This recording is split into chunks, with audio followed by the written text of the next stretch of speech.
Hi everyone, it's Gavin G, the best thing since daffodils. And you're listening to the Therapy Suite right here on UK Health Radio, the world's #1 talk health radio. This week, I welcome back chartered psychologists Jess Baker and Rod Vincent to talk more about super helper syndrome. Hi Jess and Rod, how you doing? Welcome back. How's it going? Hi Gavin, really good, thanks. Good. How was Christmas? Oh, lovely. Very relaxing. Thank you. Seems like ages away now. Look, I think it'll be brilliant for you both to just remind us a bit about your background and how you got to where you are today. Is that okay? Yeah, sure. Shall I kick off?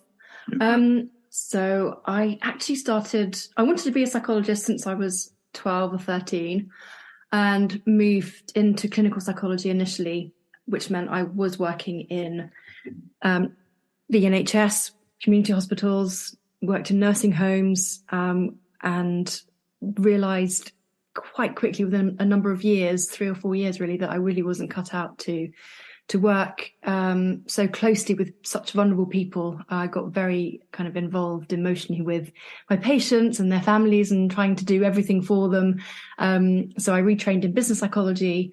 I've been running my own business now for 10 years, and I'm a private coach. So I speak to a lot of people either in industry or self-employed, and help them, feel more confident about themselves. Brilliant, thank you. Rod? Yeah, my career was also mostly in business psychology. I've done lots of things, but I ran a business psychology consultancy, so flying all over the world, doing a lot of leadership development programs and stuff like that, and coaching as well. These days, I've sort of pulled back from that, and I'm releasing music mostly. I was going to ask you about this again. Yeah, we just released another song on Friday. It's called "Think to Her," and so that's exciting. But and the other thing I've obviously done big time recently is working on the book with Jess when she asked me to help her with that. So because we're both psychologists, we were able to work on the research for that together and put that together and do all the interviews and everything. So, yeah. Brilliant. And how's the book going? Because it's been published, it's been out now for a little while, it's a bit everywhere. Tell us, talk to us. Well, it's certainly getting some attention. It's had a lot of attention over the Christmas and New Year period. There were lots of journalists really keen to talk to us and invite us for interviews. So you can probably, if you Google super helper or super helper syndrome, you'll find it. Pages of stuff about it. Articles everywhere online and in magazines as well. And we've got a few more to come as well over the next couple of months. So keep an eye out for that. And we're also running the free book club, which is lovely. That's a little Facebook group that we're running, and we're doing live Q&As every week. How's that going? I remember you telling us about that. Is that going well? Yeah, it is going well. It's a small but perfectly formed group. And people who want to be in there, are keen to hear more about the themes. They're gradually working through the book themselves. We're encouraging them to do so. We're offering support and guidance, answering questions, and more or less providing them with a platform to discuss the themes with each other as well. So that's where it's really nice. So there's been masses of stuff in the media, which has been wonderful. But what the most exciting thing is that we're starting to get people beginning to get through the book, and we're starting to get people coming back to us saying how important the book's been to them. Just a few moments ago, we had a tweet come through from somebody saying it was life-changing, which is just really amazing and sort of makes it really worthwhile having written it. Yeah, so, when someone you've never met before tweets a picture of the book and tells you that it's helped to change their life, that's all we could hope for, really. That's really wonderful. Yeah. That's fantastic feedback. Have you had any other feedback from people, generally speaking? We're beginning to get Amazon reviews. Yeah, I mean, we a lot of people contact us, and privately or message us or DM us, saying that it resonates with them. And some people say they bought it for their family members now. They bought it for their mum for Christmas, and they're going to buy it for their aunt for their birthday in April. Someone told me the other day. So that's brilliant, isn't it? I think that's fantastic. Yeah, it's very a birthday and a Christmas present. I mean, come on, that's a compliment, I think. Yeah, exactly. So and thanks to people like you, Gavin wants to people like you wanting to ask us more questions about it. So we're grateful for this as well. Yeah. And I have a copy as well. Thank you both. And I've been reading it. I'm a bit slow because I read different books, but I'm popping in there. I find it very interesting, but I'm not going to talk about it because I don't want to spoil anything. You can give us a recap. Recap. Please give us a recap on the Super Helper Syndrome book, and also some of the adverse impacts as well. So it's a book about helping. It's as the word Super Helper Syndrome suggests. It's about essentially people who help others, even to the detriment of their own well-being. In a nutshell, if you're helping others a lot, but you're not looking after yourself as well, that's the Super Helper Syndrome. And it came out of Jess's work coaching, a lot of it, and your work in the NHS as well. So a lot of Jess's clients would fall into that category. She used to come to me over the last few years. Jess would say to me, I've got another super helper, another person who's just sort of doing so much for other people, and not looking after themselves. And that kind of was part of, we'd been talking about this for years, but what sort of made us think we should write something about this idea.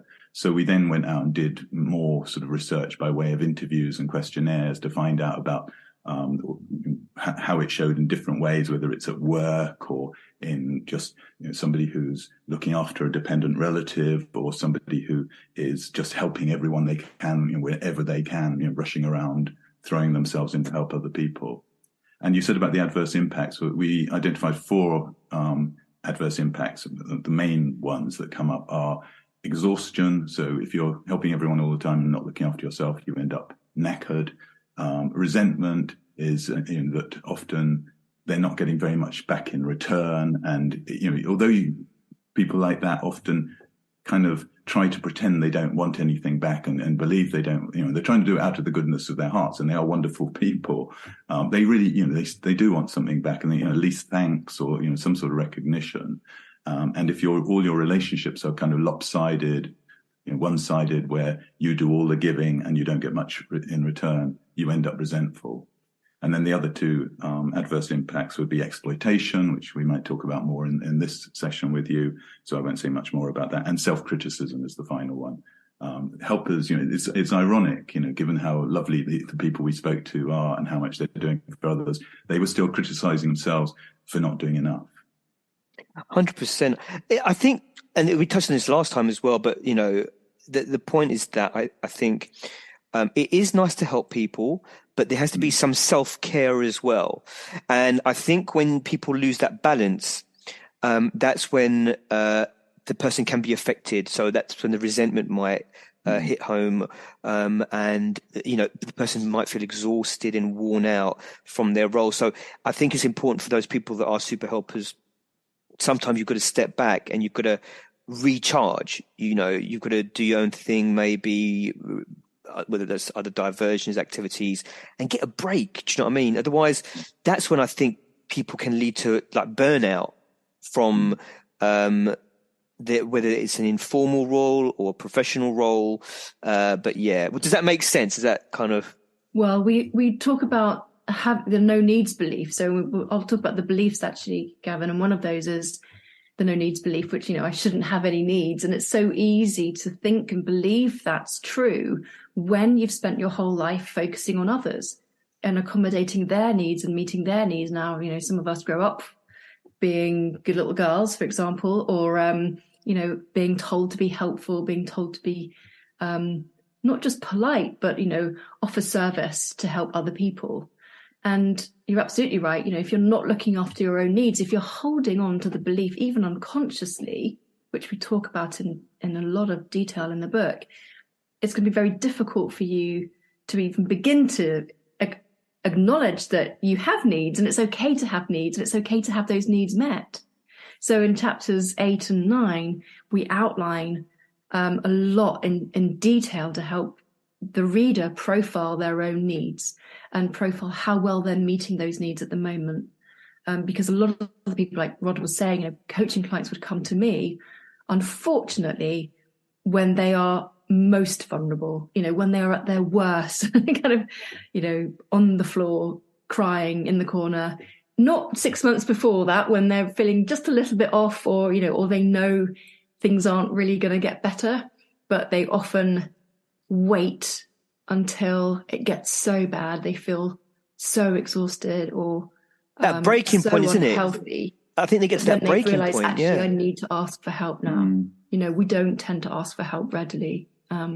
So the other three common beliefs, so to kind of come back to that point you were making, the other three, really, we've got the good person belief, and says what it does on the tin, really. I believe in order to be a good person, I must help others. And good is really equated with helping. And for the person, I spoke to so many people when interviewing them, if one of them said, if I'm not good, what am I? If I'm not helping, what am I? It's really part of our identity. And we're holding on to this idea of being a good person. Therefore, I must be helping, and I must be demonstrating that help in a lot of ways. We were speaking just to interrupt you. Sorry, Jess, but it's just reminds me. We had somebody who came. No, I'm not going to out you. We had some people here at the weekend, and somebody who'd read the book, and they said, "I'm not letting go of my good person belief. I've read your book. I'm still holding on to my good person belief." So we hold these beliefs; they're part of our identity, and but I have to help others to be a good person. I mean, that person is looking after their own needs as well, so we'll let them off. Yeah, and he did say he's not. He's never experienced super helper syndrome, no, but his wife. But he did have the good person belief. Yeah. Yeah, and then the second belief, it's the help everyone belief, and again, that's it's people who look for ways to help others. They're looking for the person's need. They're looking in all aspects of their life for opportunities to help, and it can be anything from, first thing in the morning, how can I, help somebody I see in the supermarket load their own shopping into the back of the car, through to late at night. I wonder if my neighbour, has enough heating or has had an adequate meal, and I should just check on them, or I'll just quickly call an elderly relative. They're helping in lots of different ways. Those are just two random examples. But again, we go through this in a lot of detail in the book to help the reader identify to what extent, if at all, they hold the help everyone belief. And we've got some brilliant, sad, tragic, but sometimes humorous examples of people who have allowed us, thankfully, to share their stories in the book as well. And some of those are quite extreme, really. And then the third is one that we want to talk to you about today, that you've asked us to focus on, is the they couldn't survive without me belief. So I'll leave that there. We'll come on to that. We're just going to a quick ad break, and we'll be right back. UK Health Radio, the station that makes you feel good.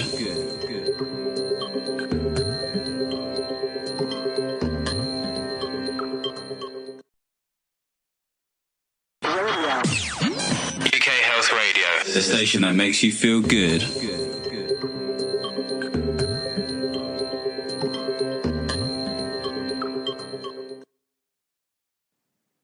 So basically, let's go into how do people find themselves in dependent relationships. Let's have a talk, because the book addresses that, doesn't it? Yeah, the book addresses dependent relationships. It talks about the theme of codependency as well, and lots of different types of dependent relationships. And there are quite a few ways in which people can find themselves in relationships where they feel the other person is relying on them. If I categorize them as kind of one where you find yourself sliding into this relationship. Now, it could be just innocent that you're together with a partner perhaps for a long time, and over time, one of you takes on more of the caregiving role, or one of you starts, perhaps losing a little bit of memory or whatever. The other person inevitably does more for the other person. So you can tell how just over time, naturally for most people, they'll find themselves caring for somebody who becomes more dependent on them. And then there's you might find yourself suddenly in one, Gavin. So if someone's had an accident, or if someone is suddenly there's examples on the book as well. If someone has an accident, a stroke or a car accident, or you give birth to a child who has a a disorder of some kind, you're going to find yourself in a relationship whereas that other person is more dependent on you than you would have otherwise expected. But it could also be at work Absolutely. as well. So it's not just personal relationships we talk about with the they couldn't survive without me. It could be that my customers can't survive without me, or my boss couldn't survive without me. Of course. I know somebody who was in a small business and was in an administrative role and was completely convinced that if she left that job, her boss would be ruined. The whole company would collapse without her. And so she sort of feels trapped in this job, that she's not enjoying and isn't serving her, but she feels she can't leave. So it can be a lot, and obviously it can also be people in healthcare and things like that. My patients couldn't survive without me. The rest of the team couldn't survive without me if I take a holiday or a break. So we've heard that a lot. Where people are kind of trapped in dependent relationships, and sometimes they have to be. And we're not saying that this is always wrong, or that it's really important to acknowledge that people do need care.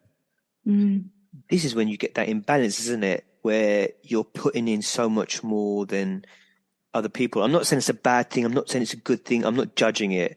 But I think it's one of those situations where, again, the person needs to make sure that, they are coping. I mean, look, we've seen in healthcare, for example, doctors working all around the clock. They're trying to keep the staff together, nurses as well, nurses running, working all around the clock, doing X number of shifts. People might be off sick and you've got one person that's trying to hold everything together. You see it all the time. I could go to the police force. I could say the London Ambulance Service, the fire brigade. You're going to get loads, isn't it? You'll see it in all frontline, absolutely, frontline jobs as well. Everything from social work to dentists and allied health professionals. And I think there's another way as well which people can find themselves in dependent relationships is that if they have a tendency to put other people's needs first, and if they are the kind of person who seeks out, like we said about the help everyone belief, if they are the kind of person who seeks out to help others who are in need, then they themselves will find themselves in dependent relationships, and because potentially the other person will want them to help them, and they'll want to maintain that imbalance. So you 100%. Can be susceptible to dependent relationships and to exploitation as well if you're the kind of person who is lovely and compassionate and giving and kind, and you just want to help somebody and find yourself in those imbalanced relationships. Yeah. And of course, it happens in like relationships, a couple that are together, for example, and, you see there's always someone that's maybe doing more than the other, if that makes sense. I mean, you see it a lot. Not all the time. There's some, there's some level of balance and equal, but then you see some relationships where, there's maybe more from one side, and each to their own. That's how it works. Do you know what I mean? Well, it's called social economics, isn't it? I like that. Social economics.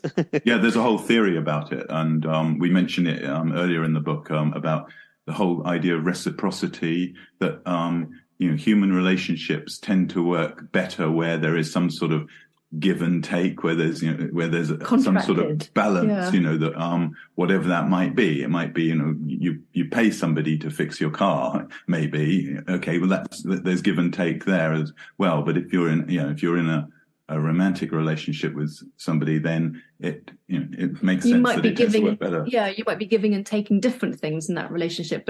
But like what we do in the book is that we offer the reader the framework of which to analyze their own relationships for them to decide. So we don't ever judge or tell anyone what's right or wrong, but we give them a framework to work through. Just make a conscious choice. Now, it might be that you get to the end of the book and you think, well, I'm going to carry on helping in exactly the same way that I always have. I acknowledge I have all of these irrational beliefs and I'm not going to change. Fine. Do you know what? That's brilliant. Good for you, because you've made a conscious decision about that. That is all we can do, is raise your awareness of how you could be benefiting if you did decide to change, but actually offering you a framework to decide for yourself, to make those conscious decisions as to which relationships you want to continue to be in. Absolutely. Now, why do helpers get exploited? Maybe not all of them, but some do.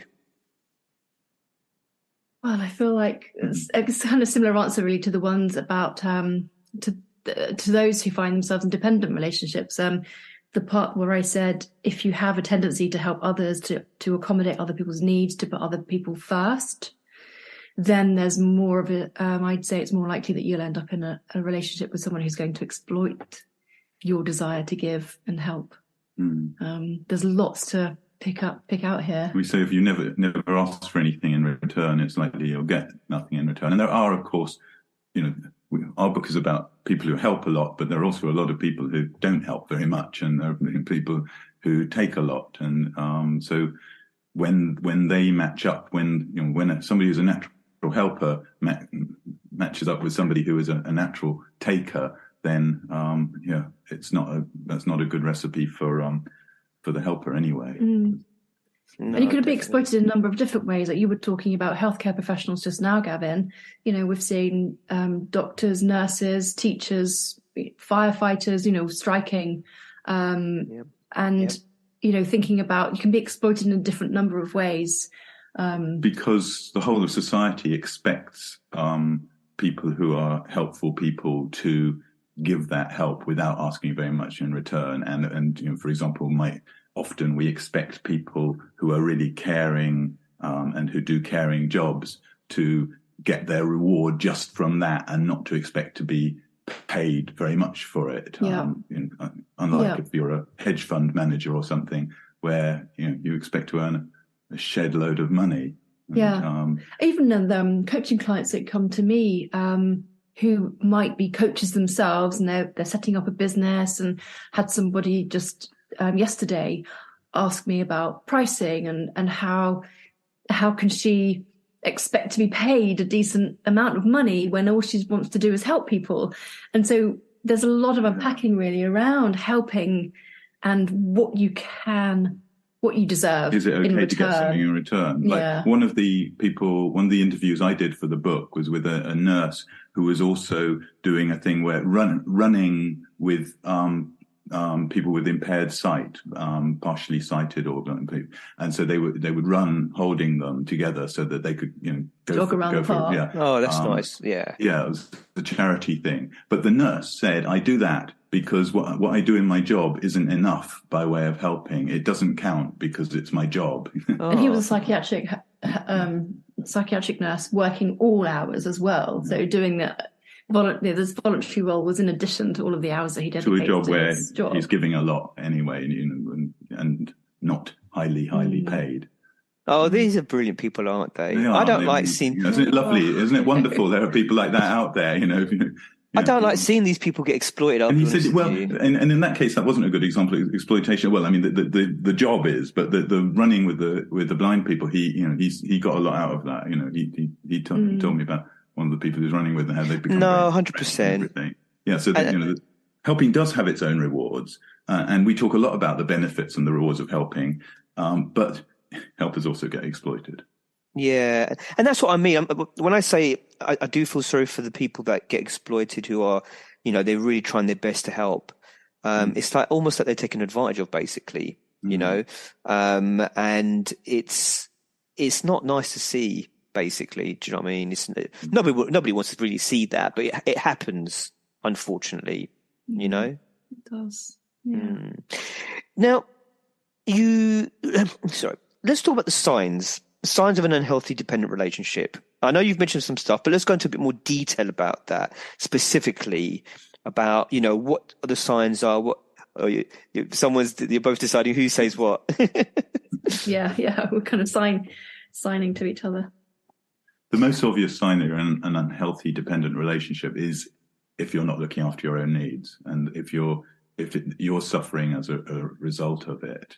So that would be, in a nutshell, are you looking after your own needs? Do you know what your own needs are even? Do you think about them? Do you think it's okay to look after your own needs? Because often people in dependent relationships feel, I shouldn't have any needs. It should be all about the person I'm looking after. So that would be the first thing to say. Are you aware of your own needs? Do you believe you have the right to look after your own needs? And then another part of that would be the other person, people you're looking after. Are they encouraging you to think you shouldn't look after your own needs? So is the dependent person, which sort of heads towards what you were talking about with the exploitation. Is the dependent person encouraging you to think you shouldn't have any needs? It should be all about me. You should totally sacrifice yourself. In the book, we describe a particular irrational belief associated with dependent relationships, and there's a whole chapter on this, which is the "they couldn't survive without me" belief. So it's where you believe somebody couldn't survive without you, and there are three sort of defining characteristics behind that belief. So you have to believe, one, that you are indispensable. So if you believe you're indispensable, in other words, it has to be you. Two, that the other person is totally dependent. If they didn't get your help, your care, they would collapse or die, or something really terrible would happen. That's the second one. And the third one is that you have no choice. If you believe all of those three things, then that's definitely a sign that means you hold the "they couldn't survive without me" belief. And that is a sign of an unhealthy relationship too. And we look at the fact that you all, come on to this later, but you always have choices, etc., and you're never completely indispensable. But even though it's difficult and it can feel like that. Mm-hmm. Absolutely. Jess, did you want to add anything to that at all? No, I think that was very succinct. He's great. Well done, Rod. You got the yes. You got the. No, absolutely. That's brilliant. No, thank you for that. Now, you mentioned in the book about narcissistic personality disorder. Why is this a particular risk for super helpers? Well, if you think about narcissistic personality disorder and the criteria that people have to meet to meet that. Now, I want to say as a caveat, we do talk about personality disorders in the book, but we also very strongly advise people don't start labeling other people. This is, of course. It's we'll often see the word narcissism or narcissist thrown about in the media. It's used everywhere. Social media. It's really fashionable. Social media is flooded. Celebrities. Yes. Yeah. And, I had somebody today told me that one of their family was a narcissist, and so it's people are throwing these labels around. So we want to be cautious about that. 100%. Even as professional psychologists, we don't go around labeling people like that way. No, absolutely. But one of the reasons why it came up was because it came up in the research as well. But I do have personal experience of this myself, growing up with a mother with NPD. But really to focus on how it can affect people in broader terms is that the classic traits of the narcissist is that nobody else matters. Nobody else, in very simple terms, nobody else matters. They are the most important person the center of the universe. Life. Yeah.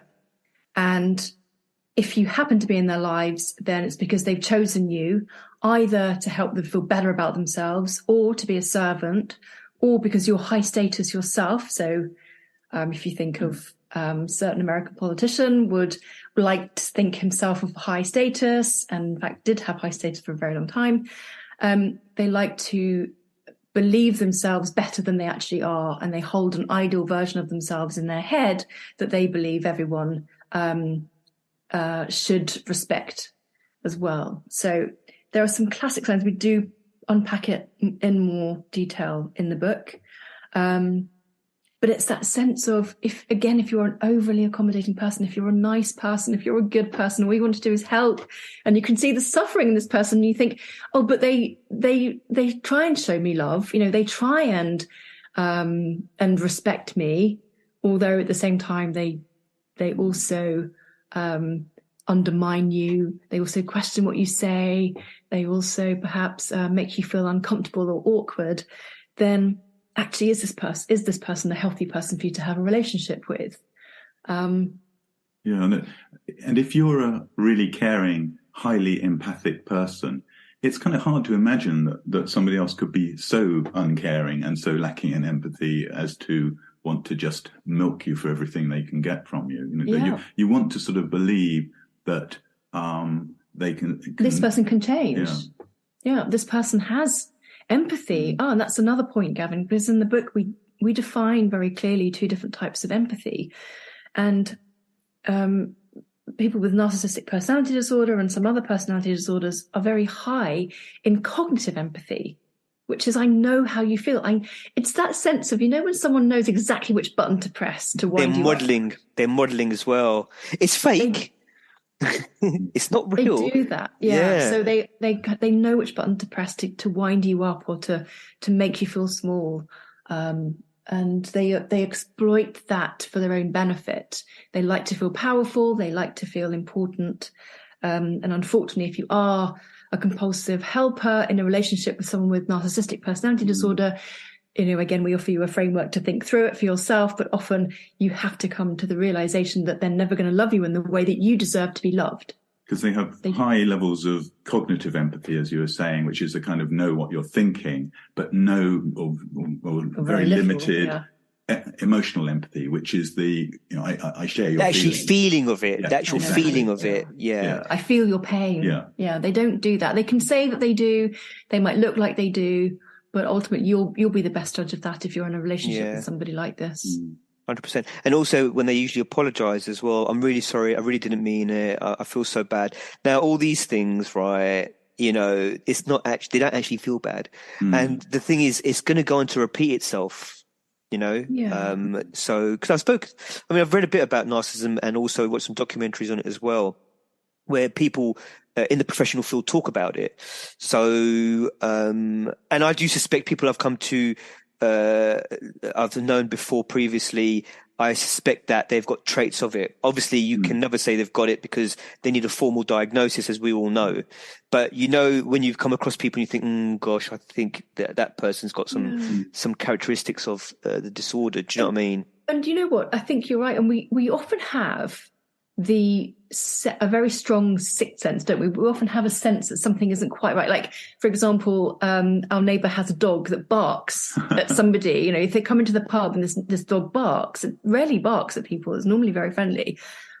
It's because that dog has picked up on something. Now, obviously, could be just be a female dog that person has, whatever. But there's a sense that there's an animal instinct that we do have when we believe someone is telling the truth. We can sense authenticity, can't we? But what happens is, if you're in a relationship with somebody you love, or somebody you hope that loves you back and it's requited, or somebody that you're helping, if you're so compassionate, you want to believe that person has the capacity to love you back. So it's like your radar actually isn't working as well as it could, because you want all these things to be, what you want to be true isn't true, but you hold onto the hope. Like, I'll talk briefly. When I grew up, my mother did have NPD, but I didn't know that until my late teens, really. But I spent decades trying to change her and trying to have a different relationship with her. Like, please, this time, can it be better? If I only did this, then maybe I could change everything. And then it took me a lot of learning about psychology. And one of the reasons why I became a psychologist was to try and understand that relationship, to really understand, actually, it's not about me. And it's not my responsibility to try and change her. And that's one of the things we'll come to now, is about the things that you can do to get out of dependent relationships, is to begin to realize, actually, the only thing you can impact and the only thing you can control is yourself. And you can choose to do that. We'll come on to that bit. We're just going to a quick ad break. But before we go to the quick ad break, I just want to mention something. My understanding is the narcissist will create a perfect picture in the beginning of how things should be. This is usually in relationships, and this is what I've seen on documentaries and done reading on. So in the beginning, it will be perfect. They'll kind of know, they'll gauge what that person wants as an idealistic relationship. And then later down the line, it will all change. There'll be some level of manipulation. It will all change. And that person on the other end will always think, it will go back to the way it was before. But it does, but then it goes back to what the narcissist wants, basically, ultimately, which is it's all a form of manipulation. I know it's a bit deep there before we go to an ad break, but we're just going to take a quick ad break and we'll be right back. UK Health Radio, the station that makes you feel good.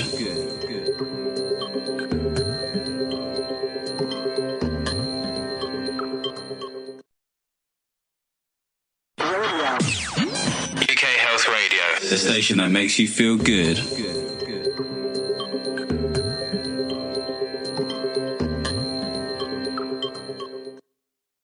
So, Jess, you were going to talk to us about coming out of a codependent relationship. Is that right? The best way to do it, or how to manage it? Yes, and there are so many things you can do. Obviously, read the book. All right then. One of the reasons why we wrote the book is because we want to help as many people as possible who don't necessarily think about things in these terms. But we help the reader identify the relationships that they're in and how healthy those relationships are, and whether there is any imbalance and whether they are helping too much. When you begin to realize that perhaps you're in relationships that aren't balanced, they aren't healthy, then there are a number of things you can do. And the first thing might be that you just simply call it out. You say to the other person, actually, do you know what? Things have started to shift in our relationship. There seems to be a bit of imbalance. Can we talk about it? And that would be what I would suggest to anybody who's in a reasonable relationship with somebody rational. And ideally you both work it out and say, of course, the other person would say, oh, I didn't realize you were feeling like that. Great. What can we do? And in fact, we even talk about a relationship review, which is a template for discussions to have with your partner. Should you find yourself feeling slightly resentful about things that are happening in the relationship. But there are lots of other things you can do too. I mean, namely, beginning to understand whether your needs are being met and to what degree your needs are being met. The first thing that needs to happen before that, though, might be that you need to read the chapter on the no needs belief to understand that you do have needs, and it's okay for you to have needs, and it's okay for you to have those needs met. They're not necessarily being met by this person you're in this relationship with, but you do deserve to have them met. I feel like I've been talking a lot. Rod, over to you. We also provide ways to deconstruct the belief, they couldn't survive without me belief. So I said that was made up of feeling you're indispensable, that the other person is totally dependent on you, and that you have no choice but to provide the care you're providing. You can sort of look at each of those bits of it and say, well, is it really true that you're totally indispensable? For example, the person I mentioned who was an administrator in a small business, if she'd left, would it really have, perhaps he would have just found another administrator who was, equally good and or maybe not as good, but was at least not in the horrible situation that she was in of feeling that she couldn't retire. Are they totally dependent on you? Would they really, collapse? Or, maybe there are other solutions that, can be found. And the third one about you have no choice. That's really interesting, because often in these sort of relationships, it feels like you're trapped. It feels like you have no choices. And we talk about a guy called William Glaser, who wrote a book, a very kind of seminal psychiatry book about choice theory, which is essentially all about the fact you always have choices, and you always have choices about your own behavior. Even if I don't have choices about your behavior, I always have choices to make about my own thinking and my own behavior. And that to realize that you are making choices, and even if you then decide to do exactly as you were doing before, to carry on caring for somebody, at least it becomes part of your conscious choice rather than something you're just doing without even thinking about it and feeling terrible about it. So there's a whole lot of ways you can go through and explore your own thinking, and unpack your thinking and change your thinking. And we provide some, different exercises and like thought experiments that people can do on that. Brilliant. Yeah, because and we might have said this in the previous interview with you, Gav, but often helping comes with guilt. When you're helping other people, it comes with a side order of guilt. And an example came to mind when you were just talking, Rod, about a webinar I ran for Carers UK, the national charity. Yep. And I ran a couple of sessions for them. And in the end, we ended up discussing, having a Q&A for like 45 minutes, where a number of the carers who are unpaid carers, they find themselves in this role, either caring for dependent relatives, one or more in some cases. And one of them saying, Jess, I feel really guilty. And I actually lie when I take 20 minutes out for myself to have a cup of tea and watch trashy TV, in my own room. I feel really guilty doing that. So I lie and I say, there's something really urgent I have to do, or there's some admin, there's a letter I have to write or an email I have to send. And it's really helping people understand that really is okay for you to have needs, and it really is okay for you to have, where you can, upfront conversations about that. And it's part of the following sections that we talk about in the book are not just protecting your own needs, but using boundaries and asserting yourself to help you communicate those boundaries to protect your needs. And so really helping the reader to understand that it's okay to have needs, how you can meet those needs, or how other people, perhaps, you might need support from somewhere else to help you meet those needs. And really that if you are feeling guilty, to recognize that in itself is an irrational thought.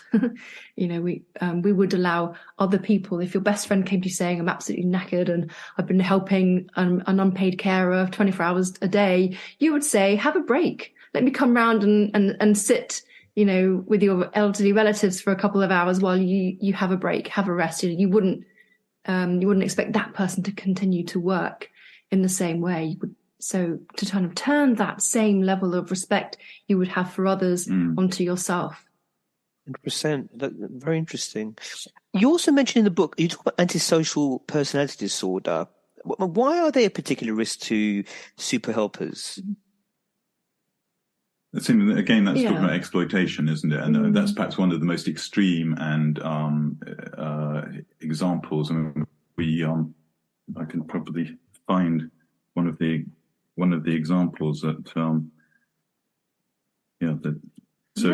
I read one out? Yeah, have we got time for me to read out? Yeah, please read it out. Yeah. So this is from the book. One of the people we interviewed said, "At times I locked myself in the bathroom so he couldn't get to me.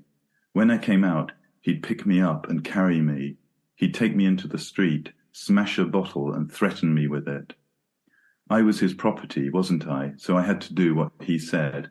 In those days, there was no coercive control or rape in a marriage. I couldn't tell anyone. I was 25 and had 2 children to take care of. And who could I phone? He was in the police force. I bumped into a friend who said, I thought he'd buried you in the garden." So here we're talking about the most extreme examples of helpers being exploited, with really horrific. But people with antisocial personality disorder are people who really don't have any empathy for anyone else and will definitely use people and manipulate people in, perhaps in a similar way to, as we said, with narcissistic personality disorder, initially appearing very charming and seductive, and charismatic. Do you know a classic example? Are you watching Happy Valley at the minute, Gavin? No. So most people in the UK are watching Happy Valley. Excellent example. Tommy Lee Royce, thanks. He could be described as having something like antisocial personality disorder. I don't know him well enough to decide that. However, there are some clear traits there, and he definitely uses and manipulates people in a way he uses cognitive empathy, so he knows how to connect with them, and understand how they feel, and he'll use them, and he'll particularly look for vulnerable people, so really nice people, or people who are naturally kind, and look to them to exploit in some way. And that character looks to get those other people to help him for his own sake. He's not actually in a healthy relationship with anybody, but it's all self-serving. So that's why they're a particular risk for super helpers. It's obviously and hopefully not too common, but it did come up in our research, as in the example I just read out. That was from one of the interviews. There are quite a few examples of that, yeah. Yeah, so it's sadly it is going on, and it might, as we say again in the book, we say it might seem obvious that you don't want to end up in a helping relationship with a psychopath, but those people are very good at sort of wheedling their way into your life, and spotting people who are helpers and making use of them. So that's it's also almost like they can home in on that person's weaknesses and vulnerabilities as well. That's something I've when I've watched documentaries on narcissism, for example, that's been one of the comments that comes out. They're really good at homing in on people's weaknesses.